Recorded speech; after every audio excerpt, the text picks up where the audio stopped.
Hello बच्चों, welcome to Ashish classes. आज का हमारा टॉपिक है सिग्मा बॉन्ड। ठीक है, तो सिग्मा बॉन्ड हमारे क्लास 11th और हमारे नीट एग्जाम दोनों के लिए बहुत ही ज़्यादा इंपॉर्टेंट है। तो आइए सबसे पहले हम सिग्मा बॉन्ड की डेफिनेशन को डिस्कस करते हैं, फिर एग्जांपल्स के थ्रू उसको समझते हैं सिग्मा बॉन्ड होते क्या हैं। ठीक है, तो सिग्मा बॉन्ड की अगर हम बात कर लेते हैं तो uh sigma bond is form by the head to head. यहाँ पर थोड़ा सा जो हेड टू हेड दिया गया है इसको अंडरलाइन कर लेते हैं। Head to head overlapping of atomic orbital along their axis. देखो, सिग्मा बॉन्ड हमारे बच्चों बनते कब हैं? तो सिग्मा बॉन्ड तब बनते हैं जब दो एटॉमिक ऑर्बिटल के हेड टू हेड, मतलब हेड हेड आपस में क्या होते हैं, ओवरलैप करते हैं। जैसे मान लेते हैं एक ये एटॉमिक ऑर्बिटल है और एक ये एटॉमिक ऑर्बिटल है। ठीक है, तो यहाँ पर अगर मान लेते ये इन दोनों के ये हेड जब आपस में क्या करेंगे, ओवरलैपिंग करेंगे, तो ये ओवरलैपिंग जब करेंगे तो यहाँ पर जो बॉन्ड बनेगा इसी को बच्चों हम बोलते हैं, क्या बोलते हैं, सिग्मा बॉन्ड बोलते हैं। ठीक है, आगे देख लेते हैं अब ये सिग्मा बॉन्ड कैसे, अब हम इनको एग्जाम्पल से देख लेते हैं। देखो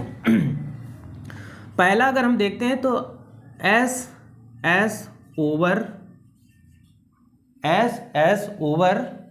lapping, S overlapping sigma bond कैसे बनेगा? देखो बच्चों, यहाँ पर क्या होगा कि दो एस ऑर्बिटल होंगी, एक ये एस ऑर्बिटल हमने ले ली, दूसरी ये एस ऑर्बिटल ले ली, ये तो ये एस एस हो गया। और ये बच्चों देखो आपस में ओवरलैप करेंगे, इनके जो हेड होंगे वो आपस में ओवरलैप करेंगे और एक बॉन्ड बनाएंगे, ये एस ऑर्बिटल और ये एस ऑर्बिटल। ठीक है, इन दोनों ने ओवरलैपिंग की और इनके बीच में यहाँ पर देखो एक बॉन्ड फॉर्म हो रहा है। ठीक है, इसी को हम बोलते हैं सिग्मा बॉन्ड, सिग्मा बॉन्ड। ठीक है, ये तो बन गया एस एस ओवरलैपिंग से। अब देखो P P overlapping, P P मतलब दो पी ऑर्बिटल्स जब ओवरलैपिंग करेंगी, पी पी ओवरलैपिंग,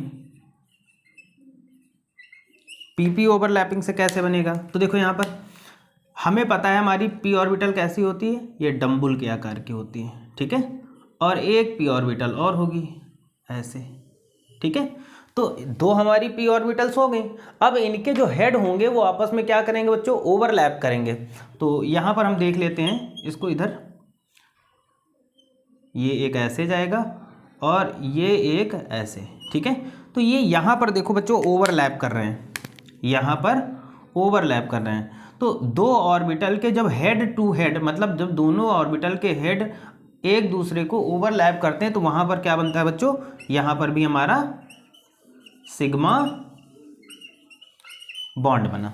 ठीक बच्चों, अब उसके बाद में एक और एग्जांपल आ जाता है, थर्ड हम मान लेते हैं, मतलब एस पी ओवरलैपिंग।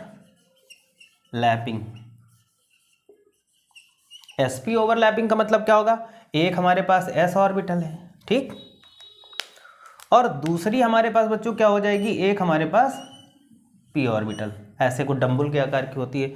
जब एक एस ऑर्बिटल और एक पी ऑर्बिटल आपस में ओवरलैप करेंगे और इनके हेड ओवरलैप करेंगे तो वहाँ पर एस पी सिग्मा बॉन्ड बनेगा। देखो यहाँ पर ये क्या बनेगा, ये हमारा एस हो गया और ये हमारा क्या हो जाएगा, पी ऑर्बिटल। ठीक है, तो यहाँ पर ये जो बॉन्ड बनना है, ये जो बॉन्ड बनना है इसी को हम लोग क्या बोलेंगे बच्चों, sigma bond. Sigma bond, sigma bond mainly होता ही क्या है, देखो सिग्मा बॉन्ड को हम समझने के लिए कह सकते हैं कि जब दो ऑर्बिटल के हेड ओवरलैप करते हैं एक दूसरे को, ये एक ऑर्बिटल ये एक ऑर्बिटल, और ये दोनों हेड क्या करना है, आपस में ओवरलैप करें, तो यहाँ पर जो बॉन्ड फॉर्म हो रहा है उसको क्या बोलते हैं हम लोग, सिग्मा बॉन्ड बोलते हैं। छोटी सी डेफिनेशन थी, हमने एग्जाम्पल के माध्यम से समझ लिया, लेकिन बहुत ही ज़्यादा इंपॉर्टेंट है। इससे आगे जब जितने भी हमारे लेक्चर स्टार्ट होते जाएंगे, यानी जितना हम चैप्टर में डीप जाएंगे, इनकी कहीं ना कहीं नीड ज़्यादा बढ़ जाती है। ठीक है, तो सिग्मा बॉन्ड आप समझ गए, तो sigma bond is form by the head to head overlapping of atomic orbital along their axis. ठीक है, कौन, जैसे एस एस ओवरलैपिंग से हमारा सिग्मा बॉन्ड बनना था, पीपी ओवरलैपिंग से यानी पी ऑर्बिटल के ओवरलैपिंग से सिग्मा बॉन्ड बनना था, और एस पी ओवरलैपिंग से भी हमारा सिग्मा बॉन्ड बनना था बच्चों। तो आई थिंक सबको समझ में आया होगा। आप लोग अगर चैनल पर नए हैं तो चैनल को लाइक कर दीजिएगा, सब्सक्राइब कर दीजिएगा और वीडियो को शेयर कर दीजिएगा। ये आपके क्लास 11 और नीट एग्जाम दोनों के लिए बहुत ही ज़्यादा इंपॉर्टेंट है। Thank you for this class.